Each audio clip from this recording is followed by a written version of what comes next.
Allahumma salli ala sayyidina Muhammad wa asghiri zalimin biwalimin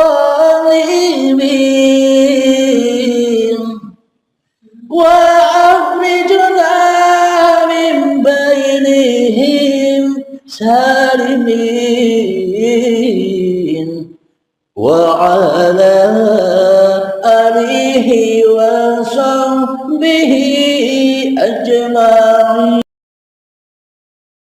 Assalamualaikum warahmatullahi wabarakatuh. Bismillahirrahmanirrahim. Ashhadu an la ilaha illallah wa ashhadu anna Muhammadar Rasulullah. Allahumma salli ala sayyidina Muhammad wa ala ali sayyidina Muhammad. Rabbi shrah li sadri wa yassir li amri wahlul 'uqdatam min lisani yafqahu qawli. Amin. Bismillahirrahmanirrahim. Salam hormatku, salam ta'zimku selalu buat para sahabat-sahabatku tercinta dimanapun Anda berada, baik yang ada di Thailand, ada di Singapura, ada di Brunei Darussalam, ada di Malaysia, dan maupun yang ada di dalam negeri sendiri. Semoga kita semua senantiasa selalu di dalam bimbingan Allah, selalu di dalam keberkahan Allah Subhanahu wa ta'ala. Amin ya rabbal alamin. Sebelum kita awali kajian di subuh yang indah ini, marilah kita gemahkan di dalam nyawa, gemahkan di dalam jiwa, gemahkan di dalam hati, gemahkan di dalam roh, dan gemahkan di dalam kehidupan ini dengan kalimah-kalimah thayyibah. Subhanallah walhamdulillah wa la ilaha illallah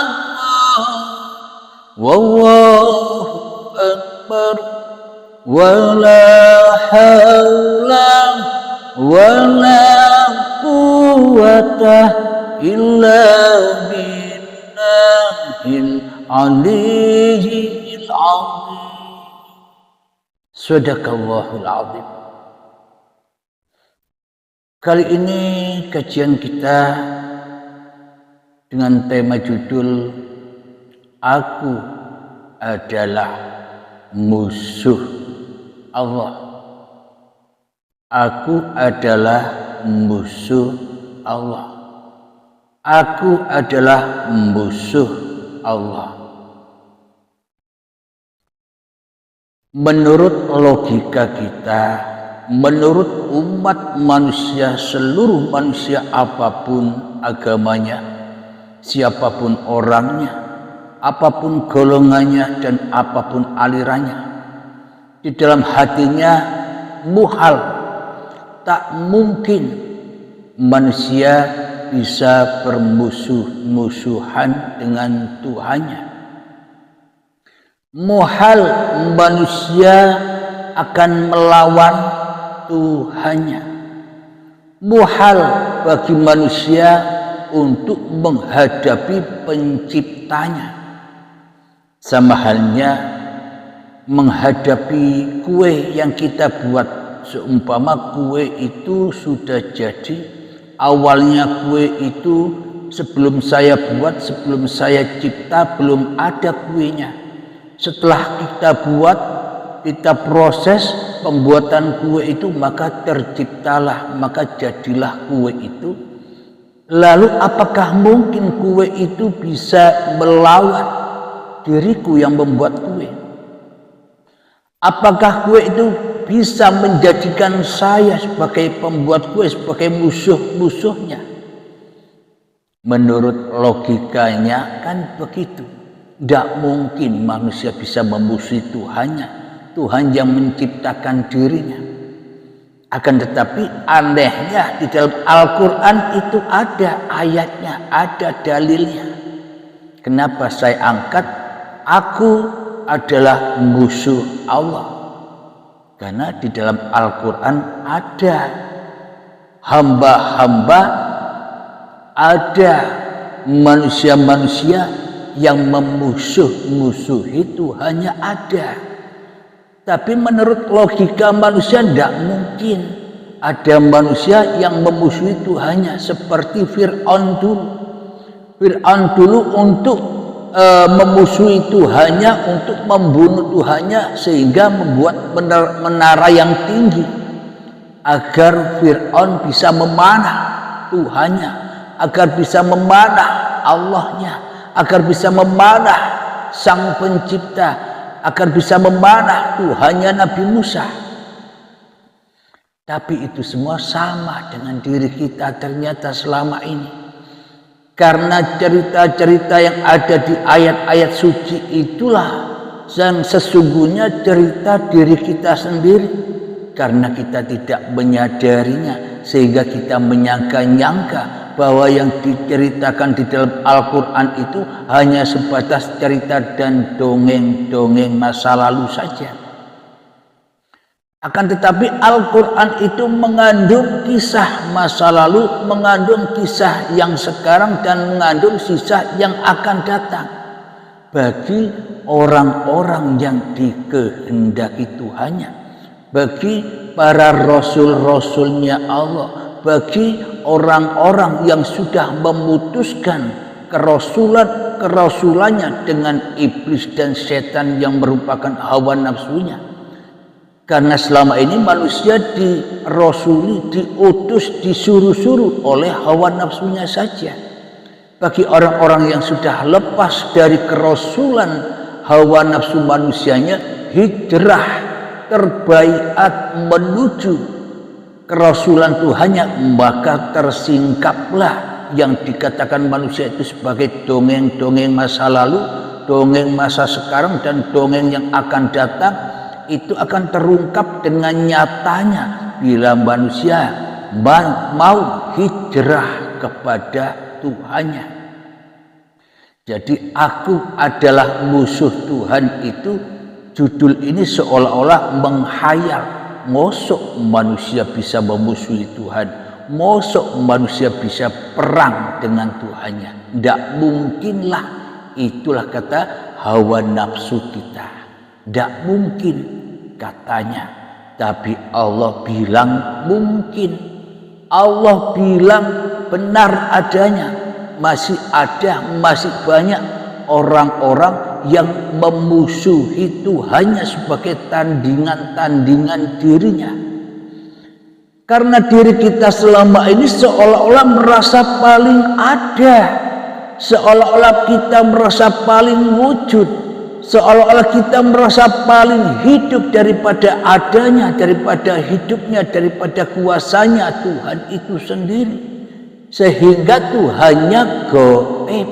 Inilah yang dimaksud Allah. Kita Abdul Halim dan kita semua ini di dunia ini hanya menjadi pesaing Allah saja, hanya menjadi musuh-musuh Allah saja.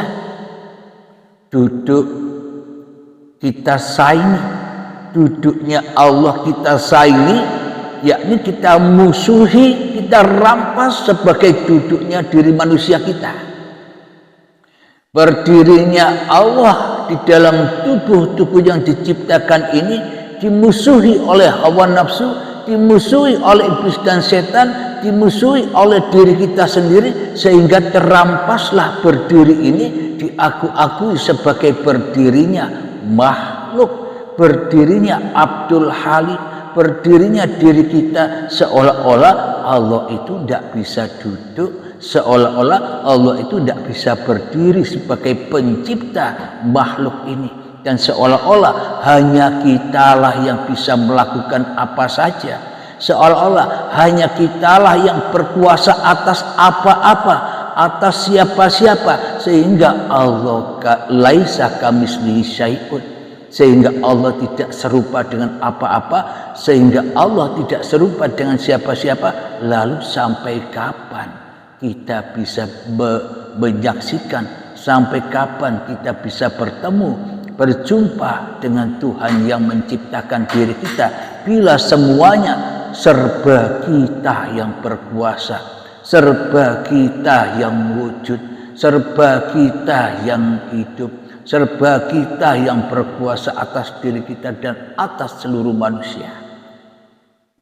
Sampai kapan Tuhan jadi Tuhan yang sebenar-benarnya, Tuhan yang mentuhani diri kita selama ini, Tuhan sebenar-benarnya, Tuhan yang menciptakan diri kita selama ini, Tuhan yang sebenar-benarnya, Tuhan yang selama ini telah mewujudkan, telah menghidupkan, telah menguasakan kita sehingga kita hidup di dunia ini.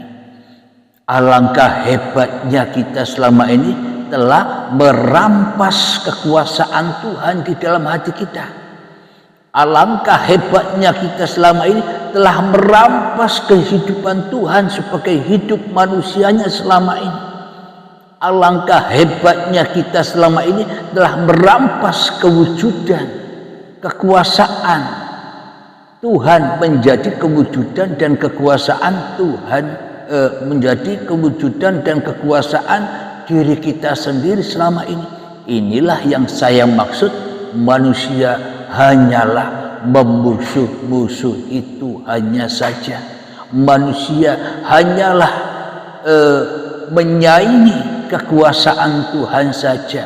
Lalu apa gunanya kita beragama? Lalu apa gunanya kita bertuhan bila di dalam hati kita hanya menjadi musuh-musuhnya Tuhan? Kita sendiri, Abdul Halim, tak mau lengser dari kerajaan hatinya. Apa manfaat dan faedahnya bila yang ada di dalam hatiku hanya Abdul Halim saja? Beragama dan bertuhannya hanyalah omong besar saja. Bila aku Abdul Halim ngaku-ngaku aku bertuhan, aku bertuhankan Allah, aku dikuasai Allah, aku cinta Allah, aku berzikir kepada Allah. Bohong Abdul Halim ini, dusta Abdul Halim ini. Selama Abdul Halimnya jadi Tuhan di dalam hatinya. Jadi apa maknanya? Buktinya bahwa Allah, bahwa manusia menjadikan tandingan-tandingan Tuhan selain Allah di dalam Al-Quran. Kata Allah sendiri, kebanyakan cerita yang ada di dalam Al-Quran, cerita Raja Fir'aun, Raja Namrud, Raja Abraha, semuanya itu terbukti yang ada di dalam hati kita, yaitulah Fir'aunnya.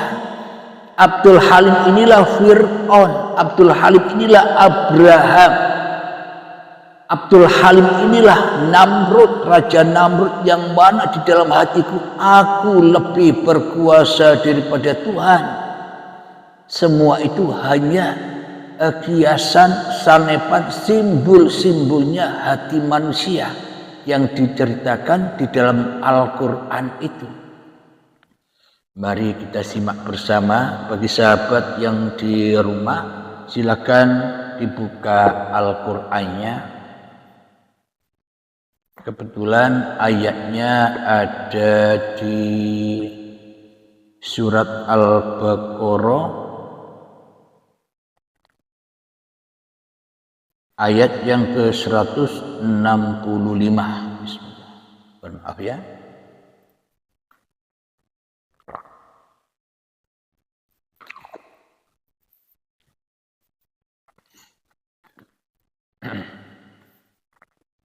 Seratus 65. A'udzu billahi minasy syaithanir rajim. Bismillahirrahmanirrahim. Wa minan nasi man yattakhidhu min dunillahi andadan yuhibbunahum ka hubbillah walladzina amanu ashaddu hubban lillah walau yara alladzina zalamu idh yarawna al-'adzab anna al-quwwata lillahi jami'an wa anna Allaha syadidul 'adzab, yang artinya, dan di antara manusia ada orang yang menyembah Tuhan selain Allah sebagai tandingan. Nah, cocok kan? Aku musuh Allah kan? Yang mereka cintai seperti mencintai Allah. Cocok kan? Abdul Halim lebih dicintai di dalam hatiku daripada Allah. Inilah yang disebut tandingan-tandingan Tuhan yang selain Allah. Nyatakan, logikakan apa yang diceritakan di depan tadi, yang mana kita selama ini tak mungkinlah, muhallah manusia bisa memusuhi Tuhan. Nah, ini ayatnya. Saya lanjut. Adapun orang-orang yang beriman sangat besar cintanya kepada Tuhannya, tapi di dalam hatiku selama ini aku sangat besar cintanya kepada Abdul Halim yang ada. Aku lebih besar cintanya kepada Abdul Halim yang wujud. Aku lebih besar cintanya kepada Abdul Halim yang hidup di dalam hatiku, seperti mencintai Allah. Ya, seperti itulah cara mencintai Allah, seperti kita mencintai diri kita selama ini. Kita mencintai Fir'aun lebih cinta daripada cinta kepada Allah selama ini. Kita mencintai Namrud yang lebih besar cintanya kepada Namrud Abdul Halim ini daripada cinta kepada Allah. Aku lebih mencintai Abraha di dalam hatiku, yakni Abdul Halim ini lebih cinta daripada cinta kepada Allah, karena iman dan cintanya selama ini terbalik. Mestinya cinta kepada Sang Khalik, Sang Pencipta, tapi kita selama ini hanya cinta-cinta kepada yang dicipta. Kita mencintai diri kita sendiri. Ya, seperti itulah cintanya manusia kepada Tuhannya ketika manusia sudah tidak cinta lagi kepada dirinya.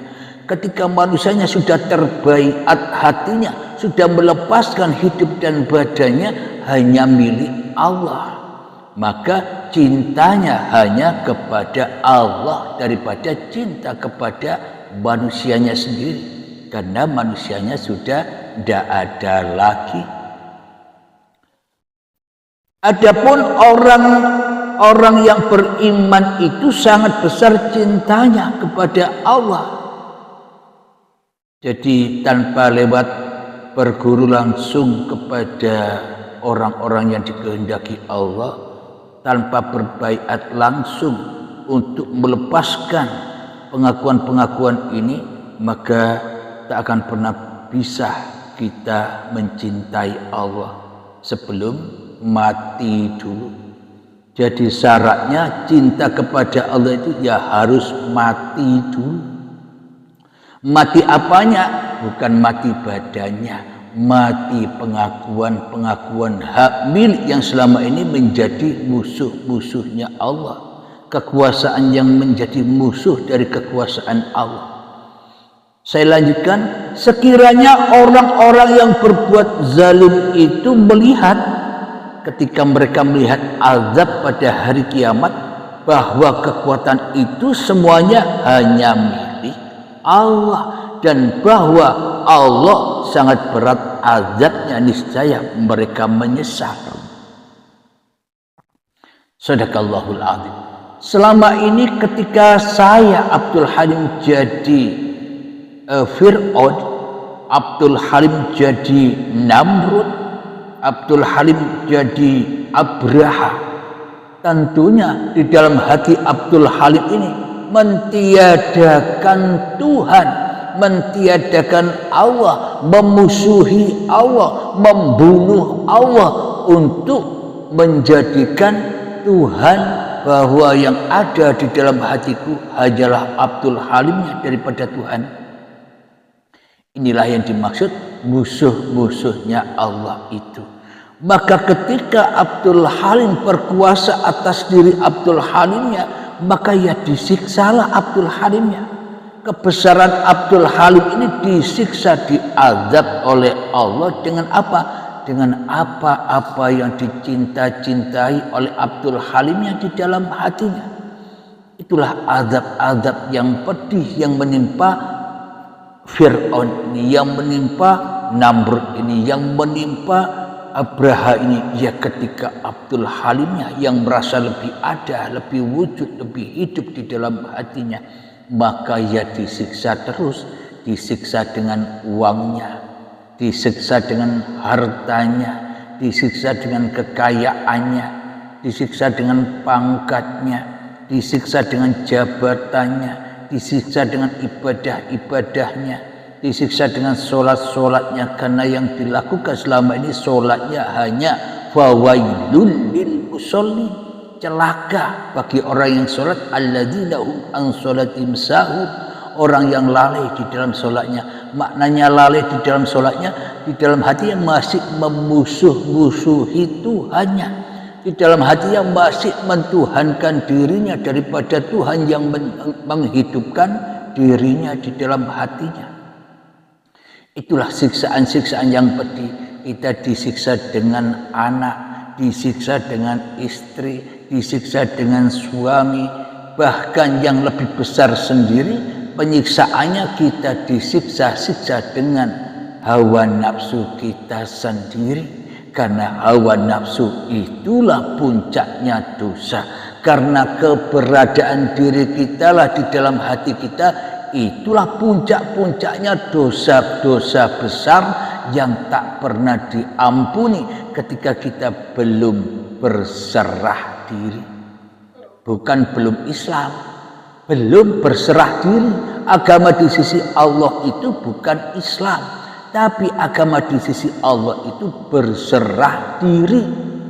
Siapapun orangnya, apapun agamanya, bila hatinya sudah berserah diri kepada Tuhan yang menciptakan dirinya, maka ia akan masuk di dalam agama yang hak, agama yang benar, agama yang lurus, seperti agama-agamanya para nabi dan para rasul terdahulu. Alhamdulillahirabbil alamin. Inilah ayatnya.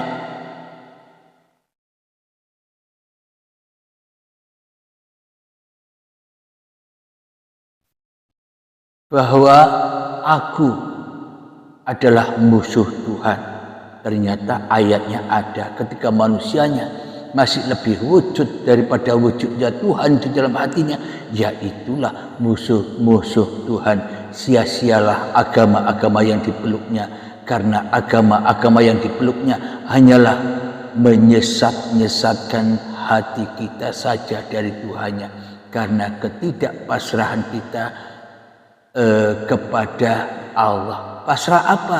Apakah cukup aku pasrah pada Tuhan? Apakah cukup? Tidak cukup. Itu pasrah yang bohong, itu pasrah yang dusta. Apa sih memasrahkan, berserah diri kepada Allah? Serahkan hidupmu, badanmu, amalmu. Inna sholati wa nusuki wa mahyaya wa mamati lillah. Hidup dan matimu pun juga bukan milikmu. Inilah yang dimaksud berserah diri itu. Kita lanjutkan ayatnya yang ke-166. إِذْ تَبَرَّأَ الَّذِينَ اتُّبِعُوا مِنَ الَّذِينَ اتَّبَعُوا وَرَأَوُا الْعَذَابَ وَتَقَطَّعَتْ بِهِمُ الْأَسْبَابُ. Yang artinya yaitu ketika orang-orang yang diikuti berlepas tangan dari orang-orang yang mengikuti, dan mereka melihat azab, dan ketika segala hubungan antara mereka terputus. Jadi ketika kita saat ini tidak mau kembali kepada Tuhan, dengan kesombongan kita, dengan kedurhakaan kita, dengan kita memusuhi Tuhan selama ini, maka tunggu saatnya bila ada pemutusan paksa, yakni syakaratul maut. Itulah sebenar-benarnya azab yang pedih, sebesar-besarnya azab yang pedih, yakni saat syakaratul maut tiba, rasa sakitnya seperti kambing disayat hidup-hidup, dipisahkan antara kulit dan dagingnya, dan rasa sakitnya 1000 kalinya dibanding kambing disayat hidup-hidup itu.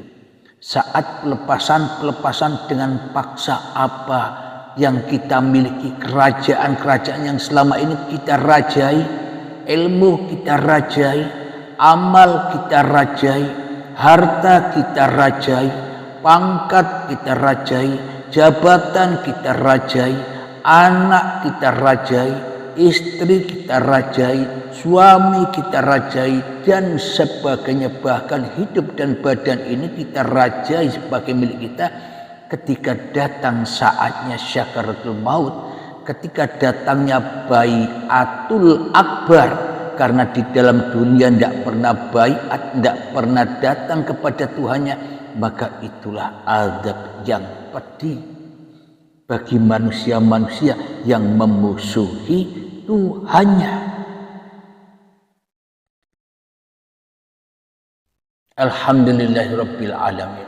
Semoga saya khususnya dan semoga kita semua para sahabat memahami apa yang telah disampaikan di dalam kitab sucinya Allah ini. Semoga saya khususnya dan semoga kita semua senantiasa di dalam keberkahan, di dalam lindungan, di dalam penjagaan, di dalam pemeliharaan, di dalam kecukupan Allah Subhanahu wa ta'ala. Ketika kita sudah memasrahkan, berserah diri, serahkan dirimu kepada Tuhanmu, sehingga yang ada hanyalah Tuhanmu daripada dirimu sendiri di hatimu. Sebelum kita akhiri, marilah kita gemahkan sholawat dhalimin daf'ul bala.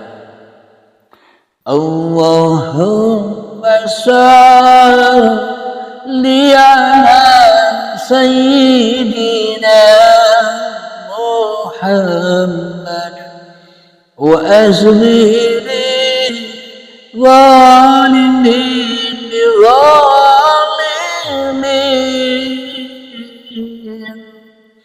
wa akhrijna min bainihim salimin wa ala alihi wa sahbihi ajma'in. Alhamdulillahi rabbil alamin. Allahumma ya qadiyal hajat, Allahumma ya mujibad da'awat, Allahumma ya rafi'ad darajat, Allahumma ya muhillal muskilat, Allahumma ya syafiyal amrad, Allahumma ya kafiyal muhimmat, Allahumma ya dafi'al baliyat. Allahumma akhtim lana bil iman, Allahumma akhtim lana bil islam. Rabbana atina fid dunya hasanah wa fil akhirati hasanah wa qina adzabannar. Wa sallallahu ala sayyidina Muhammad wa ala alihi wa sahbihi wa sallam. Walhamdulillahi rabbil alamin. Akhirul kalam. Assalamualaikum warahmatullahi wabarakatuh. Saya matikan dulu video untuk yang diunggah ke YouTube Urbi Allahnya. Allahumma salli ala sayyidina Muhammad wa asghiri zalimin biwalimin وأخرجنا من بينهم سالمين وعلى آله وصحبه أجمعين.